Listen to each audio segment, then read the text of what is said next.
I'm guessing that in the audience here today we have a few medical doctors. But for those of us that are not, imagine for a minute, if you will, you're a brand new doctor out of med school, just got your license, hired into a new family practice, start paying off those student loans, and start work. We find that the medical system is highly regulated, that the drugs that we administer to patients, the medications we use, are basically mandated. So we just get a new drug for the treatment of the flu. And this new drug, anybody that comes to our office is going to get it. Your first patient, a 9-year-old boy. Here's the thing. You know to your very core that not only will this new drug not work, but it might do harm. Your patient, diagnosed with the flu. Conflicted. That's what it's felt like to be a teacher in the public education system for roughly the last 13 years. Our regulation, our prescription, no child left behind. Well, how's that working for us? What you see here is the international rankings of the developed countries in reading, math, and science. And when I talk to a lot of people, they think, how is that possible? Aren't we like 4th or 5th? I mean, we're the United States. And my buddies, who know I'm in education, like to show this to me and say, great job, Dave. What are you doing about it? And you know what? I'm going to own that because this is our responsibility. But then I tell them a story that I'm going to share with you, a story that we shared with our governing board and principals back in my home district. Because there was a time where vision was good and policy was good. School started here in the U.S. basically to preserve democracy and establish a new nation. But it was for the select few. And not until the Industrial Revolution did we have our first public schools. And they were built in the structure of industrialization, basically one size fits all. And that stayed roughly the same until Sputnik beat us into space, and the government poured loads of money into the system to offer science, math, languages, and what soon followed after that were offerings in the arts. You may remember having home economics, photography, music, lots of offerings at the high school level. And this is what I call the golden age of education. I think we had it right then. But then, due to an economic crisis, the government needed somebody to blame. And so the Reagan administration published A Nation at Risk, which basically said, you guys suck. Our schools are failing. And so we needed to go back to basics, eliminate some of those offerings, go back to basic skills. And then this is really when the standardized testing movement started. And then in 2001, the No Child Left Behind Act put standardized testing on steroids. And the government came out with a sophisticated list of punishments and sanctions for schools that weren't doing well. So if you're at a school and you have low test scores, they're going to call you names, publish you in the paper, make you fire your principal, and then put more restrictions on your budget. Really? That's going to inspire greatness. So back to present day, but here's the surprising thing. The United States did not fall behind. The guy that put this data together, Andreas Schleicher, also put together another study.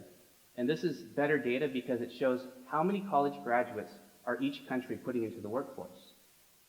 And so what you see on the y-axis is what it costs to get a college education. And you can see it's very expensive in America to get a college education. But we're also producing the most college graduates. USA. But what happens in the next several years is astounding. And if you just follow the bouncing ball, notice what's happening. The United States is not falling behind. Everyone else just got better. And at the high school level, more college and high school graduates means more competition for our kids when they leave our classrooms for their global jobs. And so herein lies the opportunity. Technology. There isn't a person in here that in the last 40 years hasn't benefited from some type of technology to improve your work, to make you more efficient, make you more precise, do things in minutes that used to take hours. Dentistry. I would like to have my surgery there. And if you're in real estate, if you're not online in the MLS, you're out of business. So how about education? How about the classroom?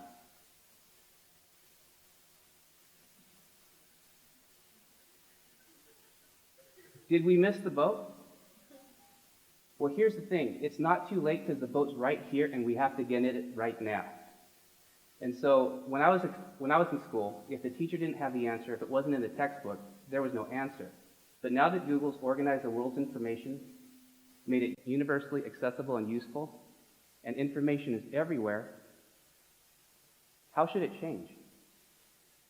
Well, here's the thing. In other countries, Germany, Australia, Canada, Japan, they're taking full advantage of this innovation.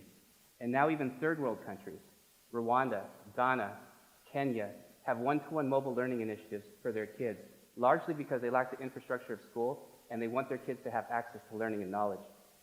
So, we are, or at least I am, the last pre-internet generation. No kid in school today will ever see a time where information isn't available in seconds or learning isn't available with a click of a button. And so we need to provide classrooms, every classroom in America, with technology and advanced software for students and the best tools for teachers. And this can't be optional. And by the way, the cost of the textbooks do outweigh the cost of the technology. But we can't focus on hardware, because hardware gets old really fast. It's a common mistake, I'm just saying. So what we have to start to do is look at what do we want kids to access when they're in our classrooms? What do we want teachers to do with students when they have the computers?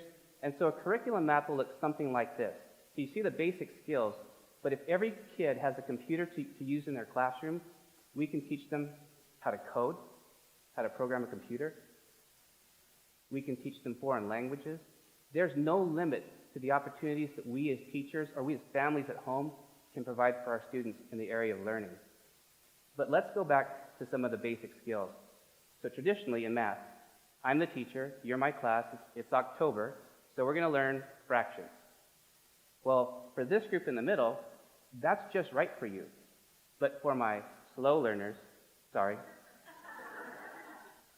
you might need a little bit more help in addition and subtraction and multiplication and division. And for my advanced learners over here, good job, you're going to be bored out of your mind. Or you're going to become a peer tutor or teacher helper. And that's not fair to you, and that's not fair to you. What advances in computer technology have done is start with assessment. So students log on and they go through a progression of skills. And as they're working, the teacher gets data that shows what kids know and what kids don't. This is the starting point. This particular software starts with visualization. So as kids learn mathematics, it starts with, do you understand what you're trying to do visually? And then slowly, as kids demonstrate that they understand concepts, the visual scaffolds are removed until they can complete a mathematical problem. And then as the teacher sees these things, little red dots come up on the screen and it shows these kids are struggling. So the teacher can intervene, sit side by side with students, and provide immediate help. Language arts, same thing. No two kids come into a classroom with the same vocabulary, with the same grasp of language or reading ability. And so we start with assessment, and then vocabulary and grammar and reading and comprehension. All those things tell the teacher this is what the child knows, this is what the child doesn't know.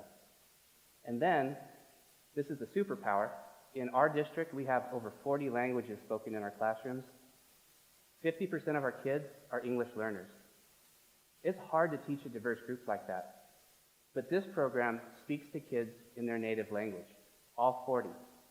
So as a teacher, I can know that this student on the computer who speaks Arabic and is barely learning English is getting access to the content. This is what it sounds like. اختر أفضل كلمة لإتمام الجملة. Remember to carefully read the words.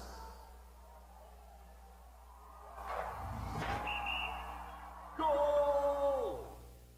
And doesn't that smile just grab your heart? I love when I walk through classrooms and see kids smiling and engaged. And so what this is called is blended learning. Blended learning and personalized learning. And what you just saw was a movement from me teaching you, teacher-centric, to student-centric, about you and your personal goals. Think the health club. How many have taken an aerobics class or a spin class or a Pilates class? Okay, well, that's good stuff. How many have had a personal trainer? Which one's more effective? So what blended learning does is, as kids are progressing through this language arts software, through this math software, or for some of the middle school teachers, they're designing their own content and putting it online for students to access both in class and at home. The teacher now spends more time individually with you, and with this small group. So what it buys the kid is more face time with the teacher, one-on-one and in small groups. And if that's the case every day, learning accelerates rapidly. Personalized learning takes blended learning a little bit more. And so at one of our schools, the principal starts every Monday off with an assembly with some crazy videos. And he asks the kids to think about, what did you do this weekend that you really loved? What do you really love to do when you're not in school? And then he shows some crazy videos of people doing things that they've mastered. And he turns that conversation to, how might that help you develop a career goal? And then the teachers take that back to the classroom and they ask the kids, okay, so you want to be a better baseball player. Well, if you strike out, what are some things that you can do next time so that we can hit the ball? Or if you want to be a paramedic, what are some skills that we can work on now that might help you? Teaching the kids that failure is a part of success and how to build resilience. And then finally, we take the kids and have them start writing an autobiography of themselves. So who are you? What do you love? Where are you going? And then, how can we put this online? Scary for a lot of parents. So what does that mean? They're building their own version of LinkedIn or MySpace. But it's not MySpace, it's MySpace.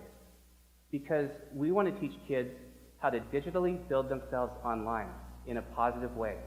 So this is the website the kids work on. This child wants to go see a college basketball game with his father, wants to possibly be a paramedic because he's strong and wants to help people. And so what he does is, during part of the school day, gets to research what's relevant to him. So he puts his videos on how to be a doctor online, on the next college basketball game, and then also some skills that will be necessary to be successful. It's relevant. This is what it might look like when the kids are growing up.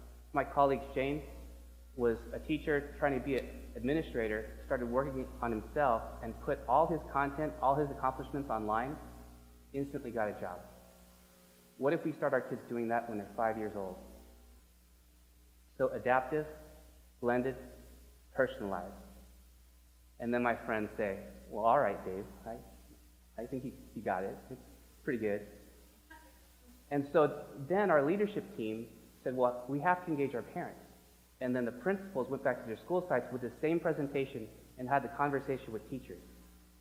So we went out, here's our school board, and we polled parents. We asked parents, and kids were in the audience too, what do you think about the future? Given this information, should we provide technology to your kids? The kids spoke up first. They said, we want it now. And the parents were like, okay, well, let's hear more. And then at the school sites, teachers wanted to basically opt in, so we created a digital application for them to learn about blended learning, see some of the research and resources, and then apply as a team, as a grade level team or a content team. And we asked, who's in? 90% of our teachers applied. That just blew me away. I mean, our teachers are awesome, but this level of commitment it just makes you want to get up in the morning. And so, contrary to what the media says, teachers are not the problem. Teachers are the solution. And when we start treating them that way, amazing things can happen. So about 700 teachers applied, more than we expected, and that was a good problem to have. So we had to create a way for them to learn and engage. So we built the Cajon Valley Digital Academy. And we put all the content, all the learning that would be necessary to be successful in this early transition online for them to learn at their own pace. And so this is our Assistant Superintendent, Carrie Hull. She gives the welcome on the homepage. And teachers, just like students, have a blended learning experience. Everything's online, and they can move at their own pace or seek help if they need it. There's 3 options here, on your own, with colleagues, or during the intercession time. And here's the really cool thing. If I'm a teacher and I know how to use Google Docs and all the different tools and the different software, I don't have to do this. I can just use it in my classroom, get my digital badge, and get my stipend. Whereas a beginning teacher might need more time, but with help, they're going to get there, get the badge, and get the stipend. And everyone gets there. Another thing we did was this summer, we invited 300 kids to our schools to simulate school in a blended learning environment. We gave them all technology and invited our teachers to come to work alongside with them and to learn how to use these tools in a risk-free environment. And so I'm going to end with that, because one thing that I learned is, yes, blended learning, personalized learning will be a game changer for us here and for us in the United States. But this is hard. The hardest thing about this, I think, in the classroom is letting go of control. It's saying, children, we trust you with your own learning. We trust you to make good decisions. We trust that when you're on that device, you're going to be working on your goals. And that's hard. It's also hard at the district level to say, we're going to let teachers have creative control. We're going to trust them with their judgment. But I promise you, if we give students the tools, if we give teachers the tools, and step out of their way just a little bit with encouragement and support, they will blow you away. Thank you.